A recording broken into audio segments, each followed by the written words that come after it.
Welcome to the Conoy Church podcast. We're glad that you're interested in connecting through this teaching time.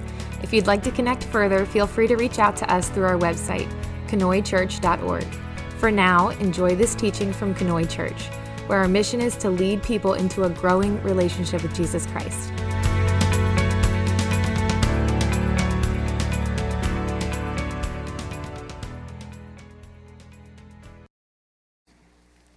We are, last week we wrapped up our series that we were doing on various emotions that when they capture our heart, they can be an enemy to us. And we are now beginning the second week of Advent, where we're beginning our series for Advent. And Advent is a Latin word that means coming, and we have these themes. You can see them around the room on the banners: love, peace, hope, and joy. These themes that we celebrate every Advent. Somewhere in the history of the church, somebody made the decision that these four themes are integral to us anticipating the coming of the baby Jesus. And so for the next couple of weeks, as we head towards Christmas, we're going to be sitting with these themes.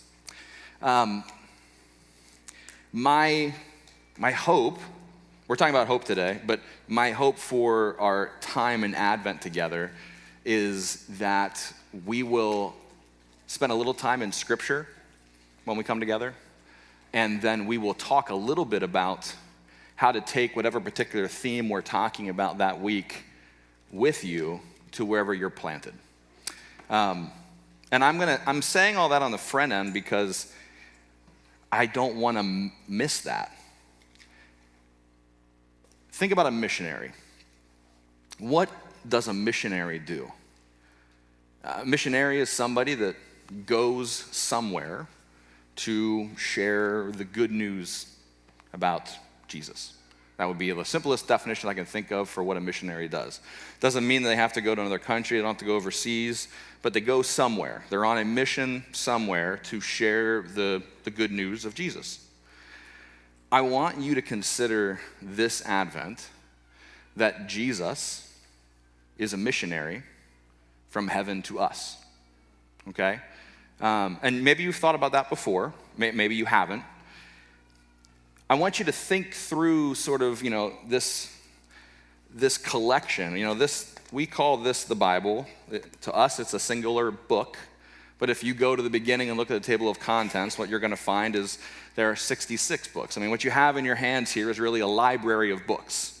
And if you were to take the time to sort of go through the history of what we call the Old Testament, what you're going to find is there is this story that spans thousands of years about a people group that God calls upon, that God sort of lifts up through individuals sometimes, but to build them into a nation. God called this guy named Abram, who later would be called Abraham. He said, I'm going to make you the father of many. There's going to be many that will come from you, a whole nation that will come from you. I'm going to bless you with that. And the purpose of this nation is for you to bless other nations. So from the very beginning, God seemed intent on creating a nation of missionaries, of people who were willing to go somewhere with the message about the good news of who God is. And if you keep going through history, we find men and women that are called, that are lifted up as leaders, people like Moses and Jacob, Joshua, people like King David, his son Solomon. And these people sort of were supposed to help guide us on the way to understanding more and more about God and to taking part in this mission to share the good news about God. Sometimes they got it right. A lot of times they got it wrong. Sometimes God would send other folks, like prophets, Jeremiah, Isaiah, Hosea. On these people, their job wasn't so much to be king or ruler over God's nation. Their job was to speak a truth to God's people when they were straying from God's way. And so much of the time when you read a book of the Bible that is a prophetic book, It's filled with hard words, hard truths. It feels harsh to us. But that's because God's people were straying. And somebody needed to say, hey, don't keep going that way. Come back, right? So throughout time, throughout history, throughout the number of books in this Bible, we have this story of all these leaders, men and women, who helped guide the nation that God called. And we have this nation that is built and created, hundreds and thousands of people who are trying to follow God, whose original commission is to be a blessing to other nations. And somewhere along the way, God was like, they're not quite getting the picture of me that I want them to have. So, God rolled his sleeves up and he said, I'm going to put on flesh and I'm going to come to earth in the form of my son, Jesus. And Jesus's mission was to show people the way. He was the light of the world.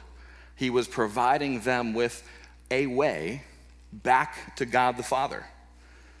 He was a missionary to the folks in this place, trying to help them understand the good news, because so much of God's people, so much of the religious system that was created had gotten sidetracked, had gotten focused on one maybe piece of who God is. I sort of think of God like a diamond, right? If you could imagine having a really big diamond in your hand and spinning it around, it has all these faces and facets, and it reflects light in different ways, and there's different sizes of it. And sometimes we can kind of narrow in on just one of those sides of God, and we make our whole picture about that one piece, right? Sometimes we as followers of God, as Christians, as people in the church, we can be really fire and brimstone to everybody we meet. We can say a lot of really condemning things. We can paint a pretty harsh picture of who God is. And I'm not saying that those pictures aren't in Scripture, but I'm saying that's one piece of the whole diamond. We forget to look at the whole picture sometimes. And I think that's one of the reasons that Jesus was sent to us, was to give us the full picture. All throughout history, people like Moses and David and Solomon and Isaiah, they gave us pieces of it. We tried to sort of put the whole thing together, but we never had the whole thing. But when Jesus came, we learned that Jesus is the perfect representation of God the Father. If you want to know how God would talk to somebody or act with somebody, you can look at Jesus and the way Jesus acted with people and talked with them. That gives us the perfect picture of how God would do it. Jesus is the perfect image of God, and he gives us the perfect whole picture of who God is. And so you'll see moments in the Gospels where Jesus says a hard thing. To one group of people, he says, I've come to cause division. To another group of people, he says, your guys are like a brood of vipers. Right? To some, he'll say, you're like whitewashed tombs. Those are hard things to hear. They're not fun to hear, right? We can make our whole picture of Jesus about those things, but that's not the whole picture.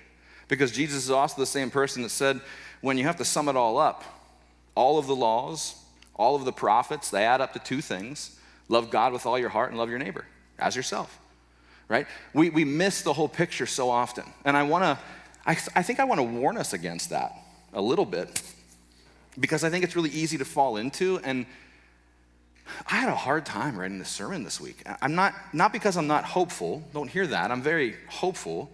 There's just so many things going on around me that to me sometimes feels like somebody's taken a piece of who Jesus is and is from a platform somewhere blasting that that's the whole thing, not a piece of it. Sometimes I feel like my Jesus is getting pretty banged up and bruised out there. You guys ever feel that way? When you hear people talking about God, or that's hard. And normally that stuff I can kind of just, move on with. But for whatever reason, this week it was sort of hard for me. And as I think about how if Jesus was a missionary to us, And he gave us so much to learn from and as an example to live by. We are called to be missionaries to the people that we are around as well. And that is honestly my whole hope for the next couple of weeks. I want you, by the time Christmas rolls around, to walk out of this place seeing yourself as a missionary wherever you are. Whatever street you live on, whatever workplace you're in, whatever school you go to, whatever role you have in your family, motherhood, sisterhood, fatherhood, brotherhood, neighborhood, whatever neighborhood you're in, that's where you're called to be. Jesus did something for you so that you could take that and do something for those around you. That's the whole bend of my sermon today. And I'm gonna lean into Mark chapter 4 with you. So if you guys have Bibles and you want to follow along, you can open up to Mark chapter 4, but we're gonna lean into a passage here this morning. And I'm hoping that you will walk away this morning having bought in to the idea that God is calling you to spread something wherever you are. We live in a world of 5 ways to a better marriage and 6 steps to evangelize and 13 ways to grow your church and, you name it, right?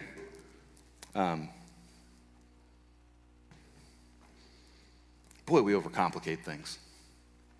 Boy, we're just constantly salesmen trying to sell a product. I'm not going to sell you a product this morning. I don't have 5 steps to a better neighborhood. I have one basic thought about hope, and it's you.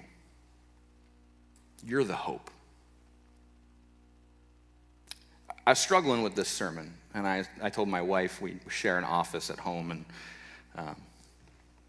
I said, I'm just really struggling to figure out where to go. I kind of know where I want to go, but I don't know how to get there. And she said, hope is the absence of complete despair. That's what she said. I wrote that down. Because I thought about that, and I thought, you know what? I agree. If you look at your bulletin cover, the picture that I put on your bulletin this week is a picture of a flower growing out of like a paved surface, which I picked before I talked to my wife. But that's exactly why I picked that flower, that picture of that flower, because hope is the absence of complete despair. Even when things look tough and hard, when it all looks like it's paved over, right out of a crack somewhere, there's a flower that's sprung up. It's pretty and beautiful, and you wonder even how it got there. How did it sustain life in that spot? But when you see it, it gives you hope. You're the flower. You are. In the world we live in, wherever Jesus is getting beat up, in the world we live in, wherever you're feeling beat up, in the world we live in, where things are happening and being promoted that do not honor and glorify a way of life that we feel like God has called us to, you're the hope. It's not to say that Jesus is not the hope, but you are the representative of Jesus in whatever place you're in. You get to be the flower growing out of the crack, wherever that crack is. So Mark chapter 4, let's lean in there. We're going to be right at the very beginning of Mark chapter 4, verse 1. And some of it I'll read to you, some of it I'm just going to talk to you about this morning. Jesus is surrounded by this massive crowd of people that he's teaching. The crowd keeps growing. It grows to the point where Jesus doesn't even feel like he can stand on the shore to teach people. So Jesus hops on a boat. The boat pushes back from the shore a little bit. The crowd gathers up right to the water's edge. And from the boat, Jesus begins to teach the people who have gathered. And Mark chapter 4, right at the beginning, it tells us that Jesus is teaching them in a parable. He's teaching them many parables. In fact, we're led to believe that almost everything he teaches this crowd is a parable. A parable is a story. It's a story, a metaphor, it's an illustration that Jesus uses to teach us something about the kingdom. Sometimes, most of the time, they're not about real people, but every now and then, a real person gets put into a parable. Often they're full of really good detail, like any good story is. It's full of good detail, but it's totally possible for us to get focused on the details and miss the whole point of the story. But parables are one of Jesus' favorite methods to teach people. So while Jesus is sitting in the boat, the people are standing on the shore, kind of picture that in your head, Jesus shares this parable. And he says, a farmer went out to plant some seed, and he's scattering seed, and some fell along the path, and the birds came and ate it. Some fell upon rocky spots, where the seed didn't have much dirt. The seed grew quickly because the soil was shallow, but when the sun came out, the plants, they were scorched and they withered because their roots were not deep. Some of the other seed that he scattered landed among the thorns, which grew in the soil, but as the plants grew, the thorns choked them out and they did not bear fruit. Yet some of the seed fell on good soil. This seed took root, it grew, produced fruit, and multiplied itself many, many times. And then in verse 9, as he finishes teaching this parable, Jesus says, he who has ears, let him hear. To tell a story about a man planting seeds would capture the attention of everybody who's standing on the shore. It's a popular activity. They live in an agricultural society. Almost everybody had to plant seeds to survive, right? Everybody grew up in a family that was familiar with planting seeds. Even people who maybe had a job in the market selling things or a tax collector, they may have grown up in a family and they have memories of planting seeds with their family, but they certainly still depend on people who plant seeds to buy their food from them. Even Roman soldiers who are professional soldiers have homes somewhere and often were farmers. Often had their own crops to tend to when they were no longer farmers. So Jesus starts off by telling a story that's going to capture the attention of everybody that's there because it's of interest to them. People love to be spoken to in their own language. So imagine if I'm up here and I tell a story about motorcycles, right? Some of you are going to perk up and you're going to listen to that story about motorcycles because you guys love motorcycles and you love riding motorcycles. Or maybe I tell a story about hunting. And some of you will perk up because you like hunting, or you remember going hunting as a young person with a father or a grandfather or something. Or maybe I tell a story about sewing holes in my socks, and some of you are like, oh yeah, we did that too when I was growing up. Or I have a sewing machine at home and I like to sew. And so you're locked in because the story about sewing, it captures your attention. Or maybe I tell a terrible story about trying to cook a meal and how bad it went. And some of you are bad cooks and can relate. Or I tell a story about a feast that I prepared, and some of you are great cooks and you can relate to that because you just prepared a feast for Thanksgiving. You can relate because it's of interest to you. You can relate because it's something that you have done, you've partaken in, it's part of your life. And so this story about seeds is much the same way. It's something that's going to capture people's attention. For the person who is a careless hearer, this is a story about planting seeds. That's what it is. It's sort of like if your neighbor asked you, what was our sermon about at church? You know, you went to church a couple weeks back, what was your sermon about? And you said, I don't know, but my pastor told a really funny story about turkey hunting. Okay, well, it's true. I told a story about turkey hunting, but that's careless hearing because you remember the story, but you didn't remember what we were talking about, right? That's an example of careless hearing. So somebody who's here on the beach listening to Jesus, if they're careless, this is just a story about planting seeds. The careless hearer is going to hear the story. They're going to remember the words about the story. They're going to memorize this good soil and bad soil story. And they'll retell it when they go home to their family. I just saw this rabbi teach from a boat today. The crowd was so big. Well, what did he teach? Well, he told this story about planting seeds. Some of the seed got taken up by birds, and some of the seed got choked by thorns, but some of the seed was in good soil, and it produced a big crop. Oh, cool. Great. Great story about seeds. In Matthew 9, there's this story where Jesus calls Matthew, and Matthew is a tax collector when Jesus calls him as a disciple. And when he calls him and says, come follow me, Matthew does this big meal, this big feast at his house, and he invites these people who are in Matthew's world, his friends, essentially. And when his friends come, his friends are the kind of people who are also tax collectors. There are people who might be prostitutes. They might be drunks. There are people who don't fit into the mold of who the religious leaders think of as good people, right? But Jesus sits down with these people at this table and he begins to break bread with them. He has dinner with them. And the Pharisees, the religious leaders of the time, they happen by. You know, maybe they're watching Jesus and they sneak a peek over the fence, or maybe somebody comes and tells them, you're never going to believe who Jesus is eating with. And when they find out that Jesus is eating with these people who are not the good people, these religious leaders come to Jesus' disciples and they say, why does your rabbi eat with sinners? He's going to get dirty, essentially. That's the worry, right? And Jesus hears them ask this question, and he doesn't let the disciples answer. Jesus steps in, and he says this. He says, it's not the healthy who need a doctor, it's the sick. But go and learn what this means. I desire mercy, not sacrifice. For I have come to call the righteous, not to call the righteous, but the sinners. He says, go. He says to these religious leaders, go and learn what this means. I desire mercy, not sacrifice. Now, to the careless listener, this is what? Just a quote from some other part of the scriptures? But if we are listening carefully, this is a quote from what we call the book of Hosea. And the book of Hosea is a book, or a scroll in their time, about a prophet of God whom God called to marry a prostitute.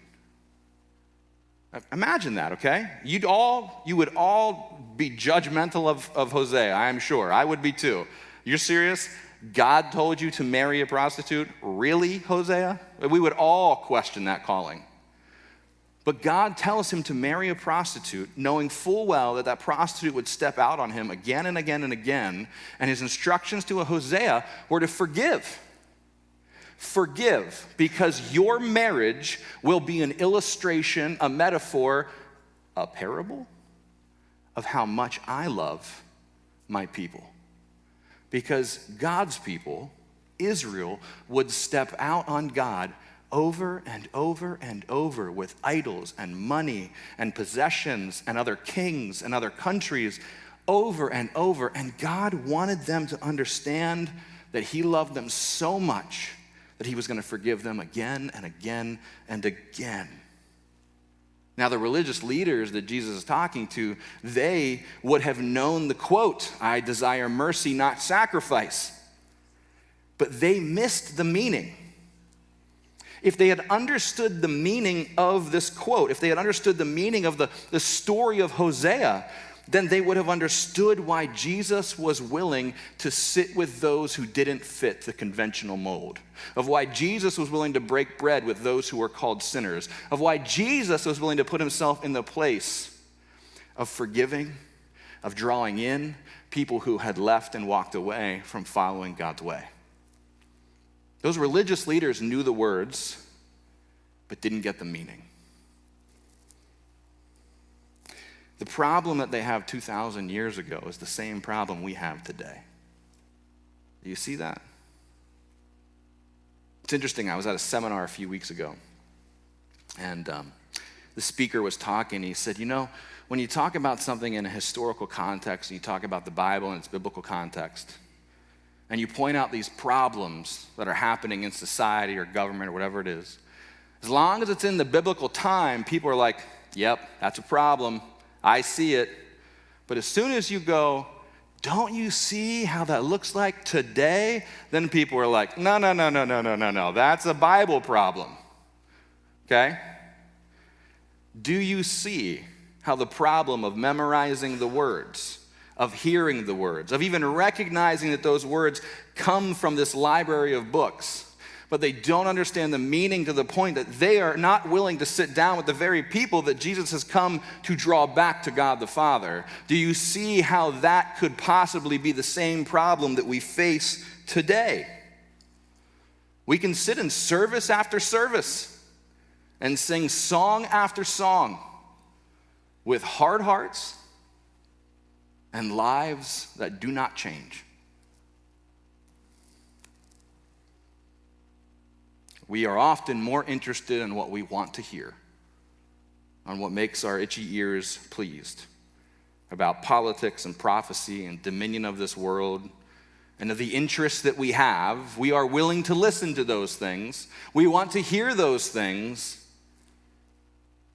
but we're so interested in those things that we totally miss the actual reason that we gathered together on a day like today. We can miss the meaning of the very songs that we sing because we're intent on the words and digging no deeper. The same is true for this story about seeds in Mark chapter 4.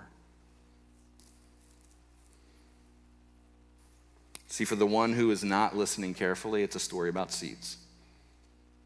But we're not going to listen carelessly this morning, because this isn't a story about seeds at all. And I don't have to prove that to you, because you can keep reading in Mark chapter 4. Later that night, when the crowds had dispersed, the disciples come to Jesus and they say, hey, what in the world did that parable mean? So if you don't know what the parable means, don't feel bad, because the disciples who sat there under the teaching of probably the best teacher who's ever walked the face of the earth, they had no clue what that meant. They had to go to the teacher and say, teacher, what are you talking about planting seeds for? I didn't think that's why we were here. You're not even a farmer. You were a carpenter. We're fishermen. What do we know about planting seeds? What does this even mean? So Jesus takes the time to explain it to them. But if you look in your scriptures, you're going to see that it almost seems like Jesus is a bit disappointed, because he says to them, guys, if you don't understand this parable, how are you going to understand any other parable? It's sort of like this parable is the beginning of something bigger. It's the key to unlocking something larger. If you don't get this, you're not going to get the rest of it.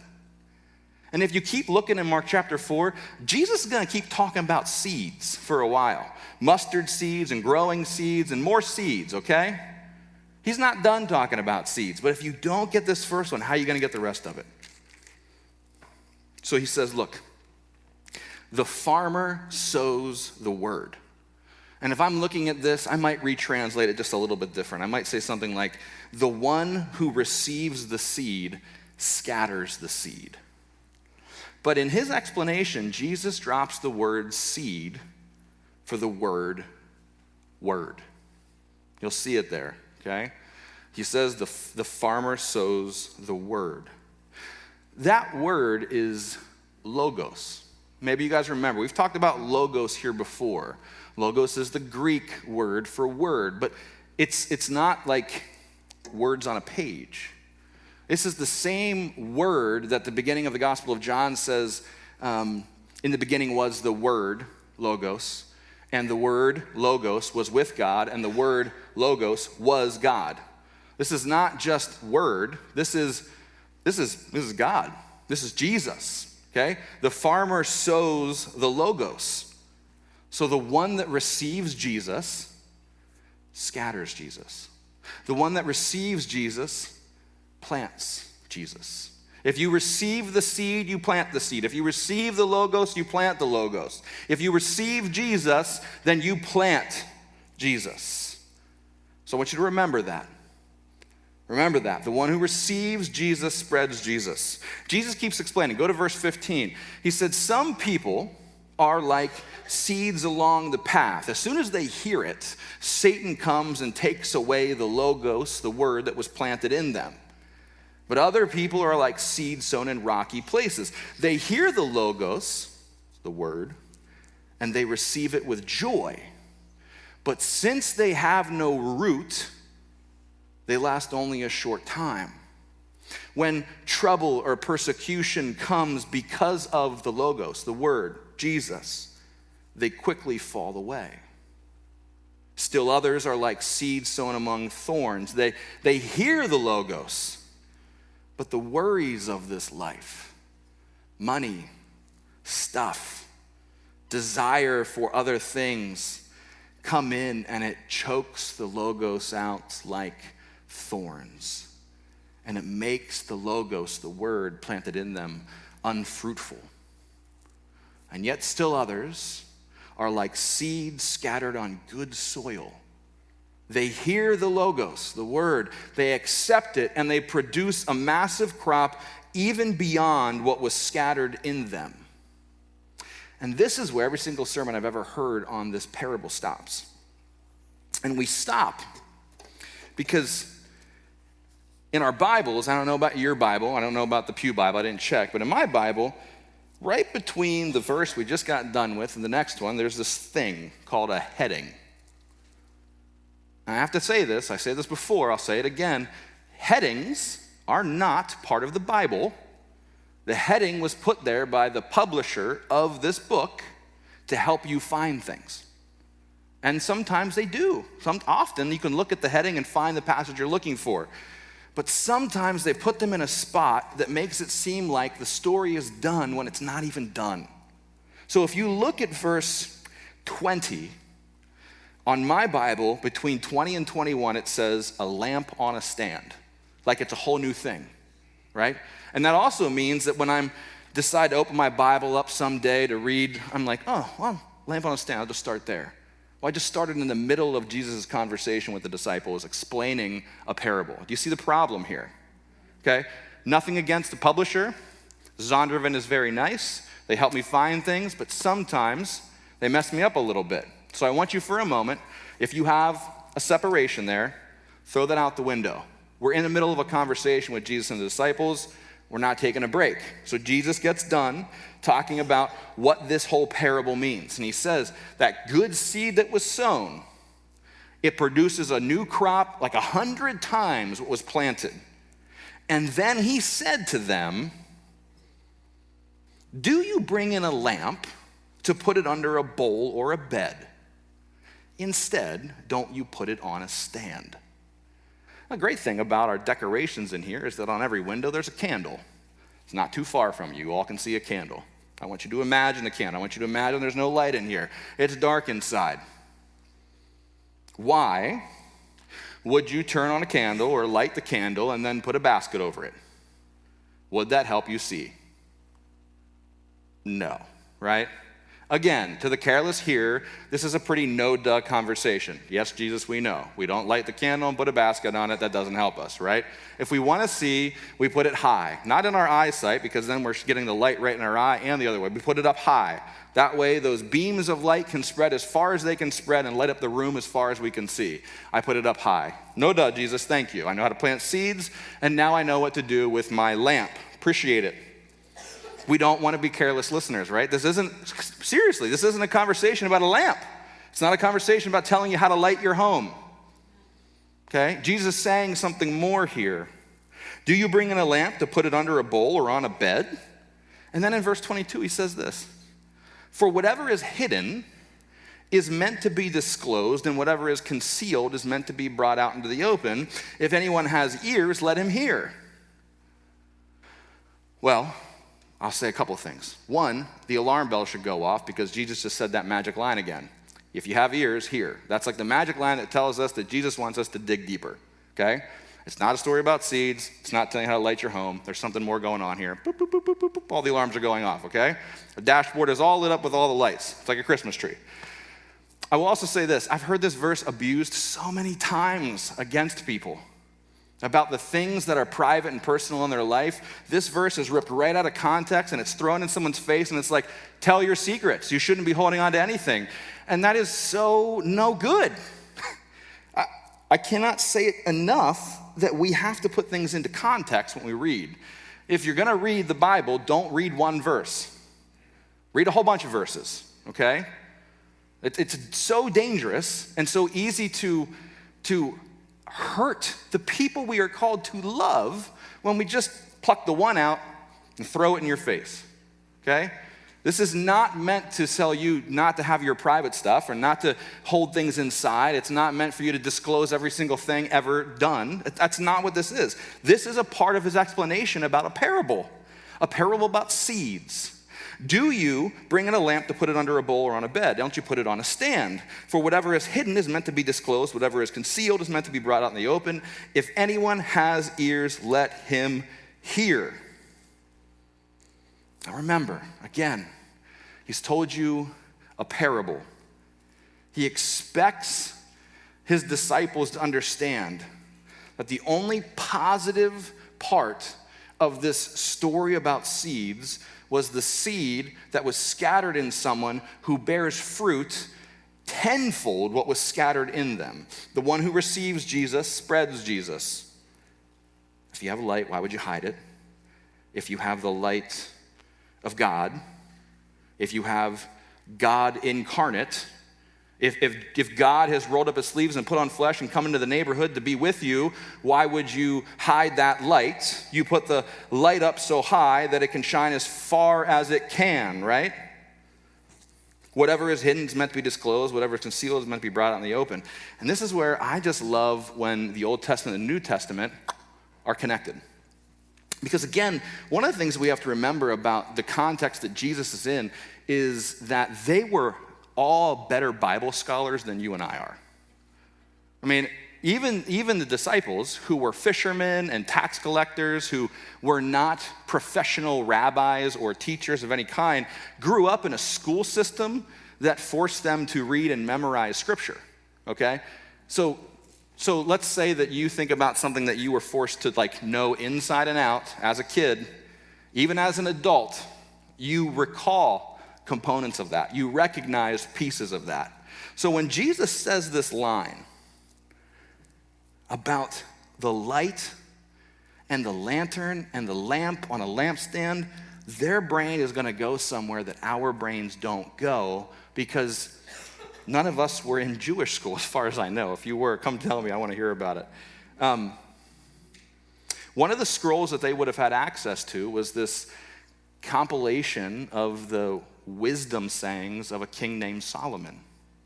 One of these folks from Israel's history, a king, the son of King David, who scripture tells us is the wisest man to ever live. And these wise sayings get written down in a scroll and into this book that we call the Bible. We call that scroll, those sayings of King Solomon, those wise sayings, anybody know? Proverbs. We call it Proverbs. So, in Proverbs 20, verse 27, you can check it out if you want to. You can trust me if you want. It says this. It says, "The spirit of a person is the lamp of the Lord, searching all the innermost parts of his being." This is not careless of Jesus to use words that are so closely to the words of Proverbs, so closely to the words of the scrolls that the Jews around him would have had access to. He didn't do this by accident. The spirit of a person is the lamp of the Lord, searching all the innermost parts of his being. If you kind of pull all this apart, that the spirit of a person the word for that is breath. And in fact, that same breath is the breath that God breathes into mankind when he creates them. It's this breath of God that as God shapes mankind in the garden and he blows in the breath of life, it's that breath. It's that spirit. The spirit of a person, that's the spirit given to them in the garden by God. It's the lamp, the candle. It's the light of God. It's searching, it's finding, it's making known all of the innermost parts of man's being. Put the pieces together with me if we can. If you have a lamp, why would you hide it? You wouldn't. You'd put it on a lampstand up high so it shines brightly. The lamp of God is the spirit in mankind. That spirit in us is searching, finding, making known all of the parts of our being. So whatever was hidden in us with that spirit, whatever was given to us, whatever was sown into us, whatever was scattered into us, with that breath, that spirit given to us by God, is not meant to be hidden. It is meant to be brought out into the open. when you are planting your garden, when you are farming your land, seed scattered upon the earth is not meant to remain in the earth, is it? How many people plant a garden and you go out and you put your tomato seeds in your garden box and then you're like, the job's done? No plants are going to come up. I don't expect any plants. I put those seeds there to just, do nothing. No one does that. How disappointed would a farmer be if he planted all of his fields and no crop came up? Pretty disappointed. Why would you plant seed in something for nothing to grow? It doesn't make any sense. It's meant to be brought out into the open. Seed scattered upon the earth is not meant to remain in the earth. It is meant to grow. It is meant to rise. It is meant to stand up and bear fruit for all to see, like a lamp on a stand. Do you see the connections between this Old Testament and New Testament? Do you see this explanation that Jesus is giving about seeds? This is not just about seeds. This is not just about a lamp on a lampstand. This is about you. It says all of mankind, you. Something was sown, planted, put, imparted, given, breathed into you upon creation that is not meant to stay in you. And if it stays in you, it's like planting seed in your garden expecting nothing to grow. Pointless. It makes no sense. Obviously, if I plant seeds, I mean for something to grow, right? This is what Jesus is telling him, is telling all of the disciples. Hope is the absence of total despair. You are the hope that God has left behind. You are the flower growing out of the crack in the concrete. You are seed that is scattered in good soil, bearing a harvest far beyond what was planted in you. But you are only that hope if you don't hide what has been planted in you. Do you understand me? If you decide to be a garden box with no plants, then you're just a garden box full of dirt. No one has any idea there's tomato seeds in you. If you want people to go, whoa, what great tomato plants, then you better grow tomato plants, right? If what is planted in you is allowed to grow, if what's planted in you is brought out into the open, if what is hidden within you gets deep roots, even though there's persecution, the plant remains. If it remains hidden, then the thorns of this world can choke it out. If it remains hidden, it can be stolen away by the birds. If it remains hidden, it cannot grow the roots it needs to grow, and it will wither and die. But if you put it on a lampstand, if you cultivate the soil in which this is put in you, you can watch light turn shadow into sight. You can watch fruit come to bear and provide a harvest beyond what you can imagine. And this is exactly what the end of this passage means. I didn't put it in my notes, but I thought about it this morning. These last couple verses, Jesus says, consider carefully what you hear, he continued. With the measure you use, it'll be measured to you, and even more. Whoever has will be given more. Whoever does not have, even what he has will be taken from him. If I have painstakingly cared for all of these precious tomato seeds, and I'm like, Ed, I love these tomato seeds, but I want you to grow them, and so I give Ed these tomato seeds, and so Ed plants them in terrible soil and doesn't expect them to grow and doesn't tend to them. The next batch of seeds that I have, I'm not going to give him. He wasted the first batch. But if I give my precious seeds to Jason and he plants them, and I don't know, I gave him 3 seeds, but he's got like 10 tomato plants, and those tomatoes are so big and so juicy, I'm gonna be like, Jason, you did amazing. I have more tomato seeds for you. God is not gonna continue giving you more. I know some of you, you want more. You've been praying for more. God, give me more. Whatever the more is. God, I want to feel your presence more. God, I want to have this spiritual gift. God, I'd like this amount of money to come my way. God, I want this or this or this. You want more, but if you don't do with what you've been given, he's not going to keep giving because he's already given you something. He's already planted something inside of you. And if you're not willing to take what he planted inside of you and let it out, then he's not going to keep giving more and more and more. You have a duty with what's already been planted inside of you. So you want those prayers to come true? Do something with what's been given to you. Stop hiding it. What is planted in you, what is buried deep within you, is meant to come out. It is meant to be in the open. That is our call.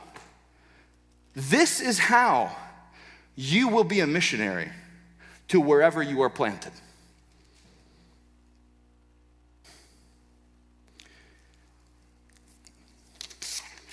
This paper. Just hold it in your hand, look at it for a moment with me. You're the middle box, right? There's a little tiny faded house in that middle box. That's you. It asks a very simple question: who is my neighbor? And it says, I want you to look in front of you and behind you. I want you to look to the left side and to the right side. I want you to look catty corner in the front and catty corner in the back. Catty corner to the left, catty corner to the right. Who is your neighbor? It says look all around you. And this tool is meant for you to actually go home and think about who you live near and do you even know their names. Write in here their names if you know them. But most of us can't. Most of us don't even know our actual neighbors well enough to fill this in. But I don't want this to just be your house. I want you to take this with you and just stand on it wherever you are. Oh, Jason's in front of me. Oh, no one's behind me. I'm good there. To the right and left, no one's there. Okay, to the catty corner. Who's my neighbor? That's who I'm called to. That's who I'm planted with in this moment, right now, right here. Who am I called to spread my seed with? Boom, boom, boom. Okay, I'm gonna go to my family dinner. Christmas dinner's coming up. I'm gonna sit at the table. Boom, boom, I'm standing here. Who's on my left? Who's on my right? Who's across the table from me? Who's behind me in the kitchen preparing food? That's who I'm called to spread my seed with right here and right now. You understand what I'm saying? I'm gonna go to work. Okay, stand in my little house. At my work, who's there? Who's here? Who's there? Who's there? Who's there? Who's there? Who's there? Who's there? Oh, those are my neighbors. Wherever you are, you have neighbors. Wherever you are. When you are in traffic, good one for me. And that person is just not going fast enough. Holy moly. Who is my neighbor? That person in front of me and the person behind me, right? Wherever you go, you are a missionary sent by God into that place. You don't need a 5-step plan for me on how to grow this church. You don't. What you need to do is go home and figure out what street you live on and figure out how you can be the hope in that place. What you need to do is go to your workplace and figure out how you can be the flower growing out of the concrete in your workplace. And when you can do that, we will grow. When you can invite your neighbors and your coworkers and your friends and your family, and they can say, in you, I see someone that I want to go to church with, we will grow. There is not a 5-step process to this. I want you to go home and think about where you live. And I want you to know that if you live on Turnpike Road, you're Conoy's missionary to Turnpike Road. If you live on East High Street, you're Conoy's missionary to East High Street. So as you live on East High Street and you find out that your neighbor just got laid off and they don't know how they're going to pay their electric bill, then you come back to the church and we say, missionary, how can we support you? What needs are there in the place that you were sent? What needs are there in the place that you were planted? Well, my neighbor is really struggling with this thing. Well, I don't know if we can do that whole thing, but I'll tell you what, we can certainly try, right? Let's band together and see how we can support our missionary on East High Street. Oh, you live on Turnpike Road and you found out this other thing that's happening on Turnpike. How can we be helpful to our missionary on Turnpike Road? Next week, by the grace of Amazon, I sure hope, in the back of this room on that bulletin board, you're going to see some maps. On that map, when you come in, I want you to put a dot where you live.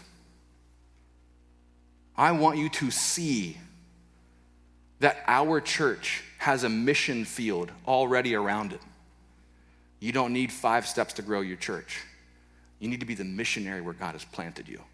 You need to be willing to let the thing that has been planted in you out. You need to live in such a way that your heart is not hard to what we talk about in this place, to the songs that we sing, but instead your heart is made putty. It is malleable. It is moldable by the one who sent his son here to show us the way.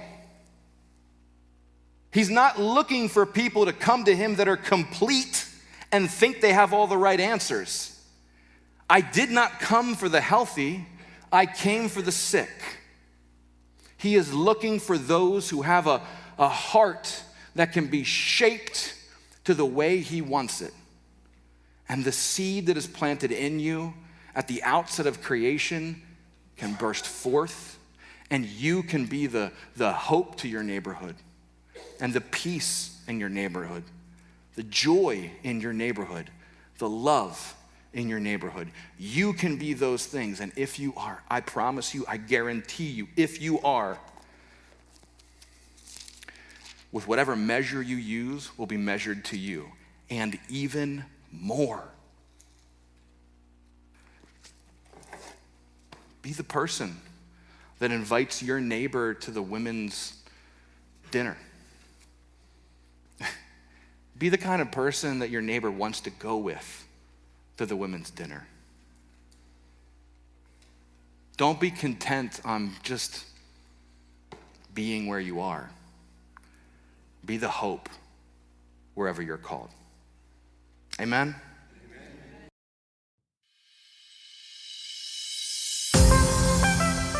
Hi, this is Pastor Nick. Thanks for listening. I hope something that you heard today was very helpful. If you want to connect with us further, feel free to check us out on Facebook, Instagram, or our website, conoychurch.org. Sure, I'm glad we're in this together.